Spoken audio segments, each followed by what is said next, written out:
পাকস্থলী ছোট করে ব্যান্ড লাইগেশন করে তারা ডায়াবেটিস থেকে মুক্তি পেয়েছে।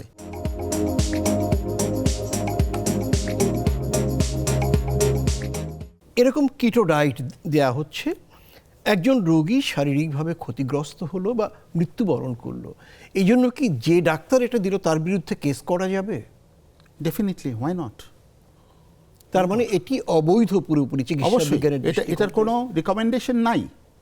আপনি international diabetic federation, American diabetic association, ADA, IDF যেটা বললাম, বা ইউরোপিয়ান মেডিকেল এজেন্সি বা কানাডিয়ান ডায়াবেটিক অ্যাসোসিয়েশন, কেউ কিন্তু এটাকে রিকমেন্ড করে নাই, WHO করে নাই। আপনি একটা ইলিগাল ওয়েতে কেন ট্রিটমেন্ট করবেন? আপনি বুঝাচ্ছেন যে আপনি শর্করা খাবেন না, চিনি খাবেন না, আপনার শরীরে চিনি হবে না, চিনি সাপ্লাই থাকবে না। ভুল ধারণা। আমি তো বারবার বলছি, আপনার শরীরে জমে থাকা গ্লুকোজ, গ্লাইকোজেন যেটা গ্লাইকোলাইসিস ফর্মে গ্লুকোজ সাপ্লাই দিবে, জমে থাকা চর্বিটা এডিপোজ টিস্যুটা ভেঙে গ্লুকোজ সাপ্লাই দিবে। কিন্তু আপনার যে পানি শূন্যতা হবে, ডিহাইড্রেশন হবে, অ্যাসিডোসিস হবে, আলটিমেটলি আপনার কিডনি ফেলিওর হবে, আপনার হার্ট অ্যাটাক করবে। সো এটা তো লিগাল না। সুতরাং যে ক্ষতিগ্রস্ত, এই কারণে যারা মারা গেছেন, তারা অবশ্যই আপনি আইনি ব্যবস্থা নিতে পারেন। আচ্ছা, তাহলে কি আপনি ডাক্তার নামধারী যারা কিটো অ্যাসিস দিয়ে, কিটো ডায়েট দিয়ে ডায়াবেটিস ভালো করার কথা মানুষজনকে বলে, তাদের বিরুদ্ধে কি কর্তৃপক্ষের আইনি ব্যবস্থা নেওয়া উচিত? উচিত, অবশ্যই উচিত। কারণ ডায়াবেটিস ভালো হবে এরকমভাবে তো বলা যাবে না। ডায়াবেটিস রিমিশন সম্ভব, কাদের সম্ভব সেটা দেখতে হবে। একটা ওষুধ খাওয়ার কারণে আমার ডায়াবেটিস হয়েছে, স্টেরয়েড নেওয়ার কারণে হয়েছে। এখন আমি যদি স্টেরয়েড এটা আস্তে আস্তে উইথড্র করি, আমার যে ওবেসিটি আছে সেটা যদি আমি আস্তে আস্তে নর্মাল বডি ওয়েটে ফিরে যাই, আমি কায়িক পরিশ্রম করতাম না।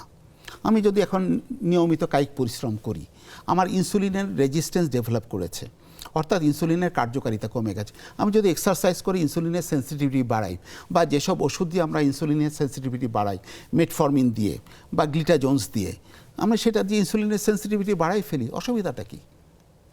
তাই না?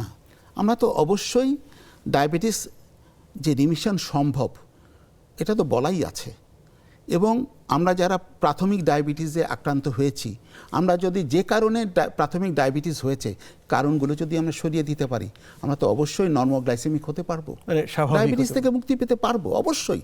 আমার ওজন 180 কেজি, আমি যদি আমার ওজন থাকার কথা 80 কেজি, এই 100 কেজি যদি আমি কমাতে পারি, সেটা সার্জারি করেও হতে পারে, ব্যারিয়াট্রিক সার্জারি করে, তাই না? এটা তো হয়েছে। অনেক উদাহরণ আছে যারা পাকস্থলী ছোট করে ব্যান্ড লাইগেশন করে তারা ডায়াবেটিস থেকে মুক্তি পেয়েছে। আবার ভবিষ্যতে এমনও হবে যে অগ্নাশয়ের বিটা সেল থেকে ইনসুলিন তৈরি হয়, এই বিটা সেলটা, এই সেলটাকে যদি আমরা ইমপ্ল্যান্ট করতে পারি শরীরে, তারা যখন ইনসুলিন তৈরি করবে, ডায়াবেটিস তো তখন থাকবে না। কিন্তু কিটো ডায়েট নামের যে প্রতারণা বা ব্যবসা, এটা যেন না চলে, কর্তৃপক্ষের প্রতি আমাদের সেই আহ্বানটাই থাকে। জি, আপনারা একটা জিনিস মনে রাখবেন, সুষম ডায়েট থেকে আপনারা কখনো বেরোবেন না।